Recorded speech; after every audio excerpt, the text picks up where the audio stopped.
এখন আমরা আমাদের হোটেলের রুম ফ্যাসিলিটি অ্যাড করব। রুম ফ্যাসিলিটি অ্যাড করার জন্য আমাকে আগে রুম ফ্যাসিলিটি টাইপ অ্যাড করতে হবে। তো এখানে এই যে ফ্যাসিলিটি টাইপ ক্লিক করলাম, এরপর আমি ফ্যাসিলিটি টাইপ দিব। যেমন এখানে আমি অনেক কিছুই দিতে পারি, স্পা দিতে পারি, আমাদের ফ্যাসিলিটির মধ্যে রাখতে পারি, আউটসাইড বার রাখতে পারি, পুল সাইড বার রাখতে পারি, সুইমিং রাখতে পারি, কার পার্কিং রাখতে পারি, আউটডোর ইনডোর গেম রাখতে পারি, জিম রাখতে পারি। তো আমি এখানে আমার ফ্যাসিলিটিতে আমি এখন স্পা অ্যাড করছি। স্পা অ্যাড করলাম। অ্যাড করার পরে এখানে আমাদের দেখাচ্ছে যে আমাদের এখন ফ্যাসিলিটি টাইপের ভেতরে স্পা আছে।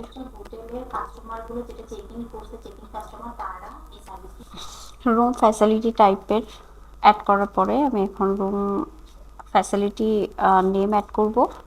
রুম ফ্যাসিলিটি নেম অ্যাড করার জন্য আমি রুম ফ্যাসিলিটি ডিটেলসে যাব। ক্ষেত্রে আমি প্রথমে আগে আমার এখানে অ্যাড করে নিব আমার হচ্ছে facility type. Facility type add করার পরে এখন আমি হচ্ছে ফ্যাসিলিটি নেম দিব, গ্লো স্পা। এখন আমি ইমেজ সিলেক্ট করব। ইমেজ সিলেক্ট করার পরে আমি অ্যাড করব। এখন আমার এই যে অ্যাড হয়ে গেল আমার হচ্ছে ফ্যাসিলিটি নেম।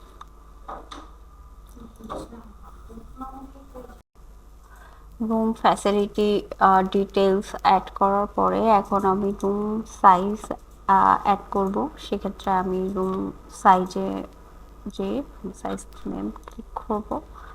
এখন আমি রুম সাইজ দিতে পারি এখানে 800।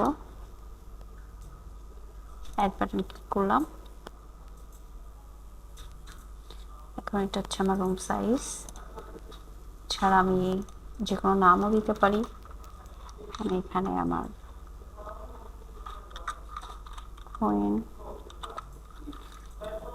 কুইন নাম দিলাম, অ্যাড করলাম। আমার অ্যাড হয়ে গেছে সাইজ।